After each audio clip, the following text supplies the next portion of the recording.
Okay, so in part one, Sam, we talked about the demise of the Sportsman. You landed on your feet. You ended up as Robin Goodfellow at the Daily Mail. Yes. How did that happen? Well, I think a useful set of circumstances which probably helped me really were the fact that I'd worked a lot as a freelance there as a sub, so at least they knew me, and they knew that I'd got a method. They could see that I wasn't too bad a judge, and I was fairly open to hard work as well. So I think all those sort of things helped in my favour. And with anything, in newspapers in the last, 15, 20 years, there have been a lot of cost-cutting measures, and perhaps they felt that we could get this kid on the sheep, and we could perhaps save some money if we were, people of a certain age that were on the desk. And I think Brian Giles at the time, who was the incumbent Robin Goodfellow, who'd had a really good, career as Robin Goodfellow, won awards, etc.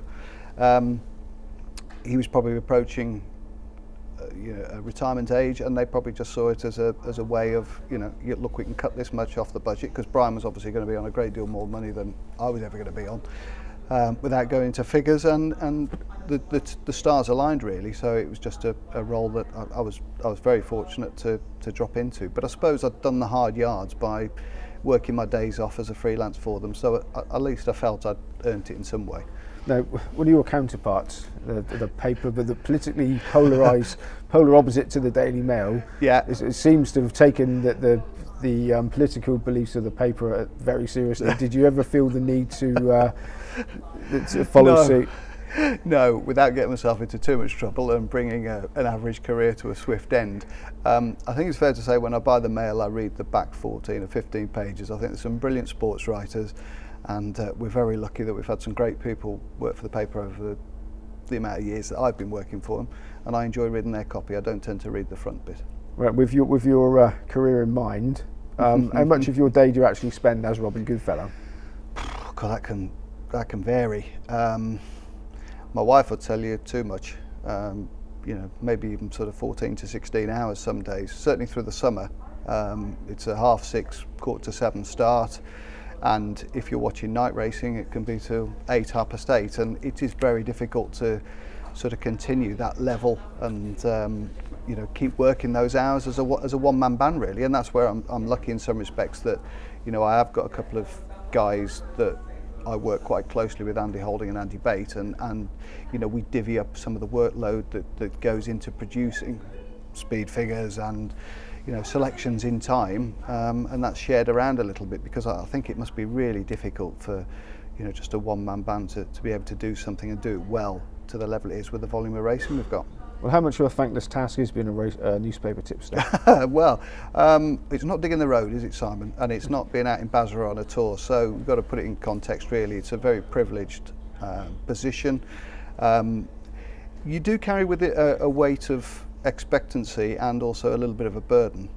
If you're in any way conscientious, and I don't see anybody who does my job who wasn't, whether it be Steve Jones on The Sun, whether it be Yatesy, whether it be Chris Cook on The Guardian, or Greg, everybody is very, very passionate about wanting to, tip 6 winners at Cheltenham, or find the winner of the Cellar at Wolverhampton. I think there's a lot probably said that you just it takes you 5 minutes just to go bum bum bum bum bum, but that nothing could be further from the truth. I don't think. I mean, yeah, there are occasions where you might think on a bank holiday with 8 meetings, look, I can't give Fakenham the amount of coverage or the amount of time that I would love to do it, because something has to give. There are only so many hours in a day, and you've got deadlines. But I think if you do work at it, and the form, some of the races sort of sort themselves out anyway. But it's a lengthy job, and there's a lot of pressure. I mean, my wife will tell you, just with this press challenge competition and whatever,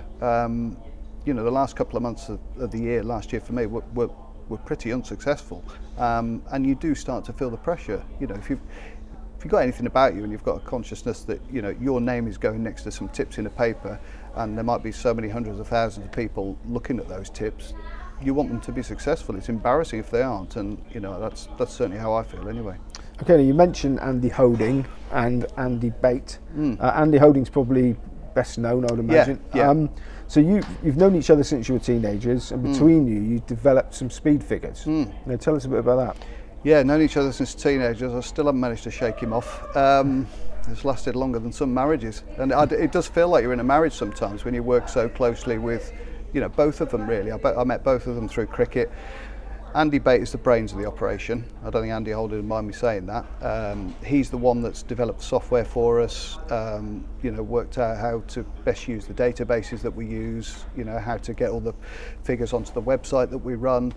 So he's been an absolute godsend and brilliant at that, as well as combining that with a full-time job himself, a good full-time job as well.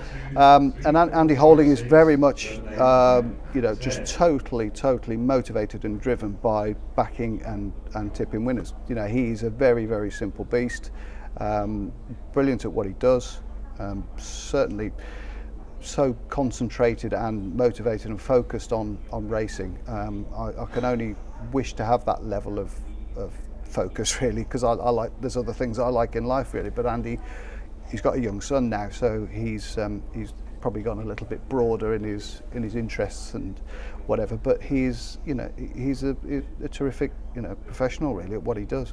Okay, now speed figures, nothing new about speed figures. No. So what makes yours differ from what's already out there? I don't know if they do differ particularly from anything that's out there, but that was thanks to Andy really we got into those, because like a lot of people who you probably interview, they all read the Nick Mordam book. They've all read probably one or two of the Bate books as well, like we have, and found those a fascinating read. Our figures are quite very easy to use. They're very simplistic. They are a rating, which calculates what a horse is capable of doing speed-wise.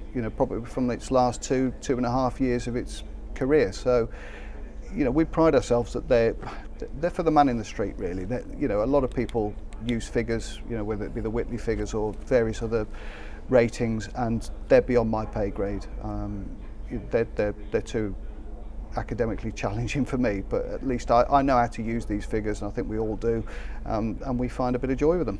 Now you say interestingly that they're for the man in the street. Why aren't they for just you three? Because surely you devalue them when everybody's got them. Yeah, and this used to be my argument, and Andy Holding will tell you that, but he was always very keen that we should perhaps have a website and launch them onto that website. And what's the website? andyholdingspeedfigures.co.uk, I think.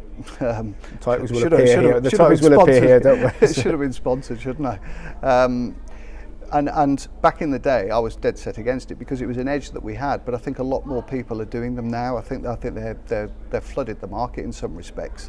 But look, we've got a very loyal clientele, which is growing month on month, which suggests to me that there's still a place for them in the marketplace. And we're lucky. I do all the flat figures, Andy Bate does all the National Hunt figures, and Andy will do all the sectionals and the circuits. So there's three of us going into producing them, and in a good way. If Andy gets a good circuit and Andy Bate gets a good overall figure, then those are the races that you'd want to concentrate on really. So that's why I think I suppose they're a little bit they're very unique to us in some respects. Okay, so if I was to subscribe to your speed figures, and I was looking down through, I know it's simplistic, but is the top rated horse the bet, or do you just leave people then to delve deeper? Is this the marker, or would you give figures that each top rated horse has produced a profit? Or yeah, look, like any rating service, the top rated or the top 2 rated does produce big winners that you can't envisage. There was one the other day, 50-1 Dodgy Bob, that was second top rated, but it was an old figure, so you wouldn't necessarily use that as your first point of research. But the beauty with our figures, I find, is that they do tend to unearth some incredibly priced winners. And look, they're not every day. I don't think anybody professed that you're going to find big price winners every day of the week, but they do tend to find their fair share. Obviously logging them myself, I see them on a regular basis, and usually I'm chastising myself because I haven't tipped it. Whatever's won at a big price, I've skewed it for whatever reason. But I like good current figures, I must admit, and I like to see a pattern in a horse, and we produce the spreadsheet where you can see whether it's right-handed or left-handed, what the going allowance might be, the distance, all those sort of variables in a rather plain and simplistic way and an easy to use way. But it's a sheet that I've worked with for probably 18, 19 years now, and I've had reasonable success. I'd say Andy Holding's had pretty good success with it as well. So, we feel they do work. Okay, now obviously we could talk about speed figures for the whole interview. We haven't got time to do that. But for example, a slowly run race with a sprint finish, that sort of thing. Does a race have to be run at a true pace for it to be? Does a race have to be truly run to be a valuable form figure, or can you still take things out of that race? I think we all prefer those, but I do also think that if you can envisage a scenario where a horse keeps winning in sprint finishes, and look, it's a slow overall figure and it's a fast come home time, and you can envisage in 2 weeks' time in a 5-runner race where that might be the same scenario again, I think that can then point you in the way of a winner. So I don't think everything has to be truly run. And sometimes we might get a poor overall, but a strong circuit time, or the other way around, where they might have gone off too quick and the come home time's pretty poor, but the overall's still very respectable. And you then look to see the different positions of those horses in that race, and that can then point you into winners. I don't think there's any substitute for race reading yourself, making notes yourself, watching as much racing as you can, and then using the speed figures to give you the picture of the race. And it can.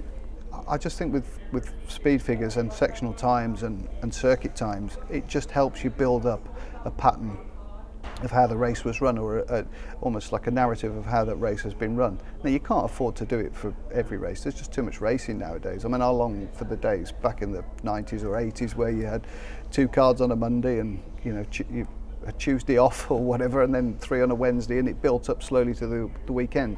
You can't give it that level of attention nowadays. There's just too much of it. But the top meetings, you can drill down deep and dig into the races, and certainly the Irish stuff as well, which we do, and the British stuff, you can ally the two, and you can certainly get a good grasp of what the best horses are quite early on in their season, which is a massive bonus for us. Now, quite often you speak to form experts and they delve deeper. Are there times in a race that doesn't look all that spectacular, that there has been a section of that race where a horse has done an exceptional time, that you all sort of jump up there and think, eureka, we found one? Yeah, I think so. I think one thing punters don't look at enough is the start of races. I think there's occasion, both on the jumps and also on the flat, where a horse might completely miss coming out the stalls and then runs a good sectional through the race, but is then paid for having to make up that ground. I'm not a big particular believer in weight and the difference that has to horses, but I am quite a big believer in distance and giving away lengths, cheap lengths. So I would pay a lot of attention to the start of races, and if a horse that has started slowly has done a lot of running to get into contention and then fades from the furlong marker, I would definitely be keeping him on side next time, for example.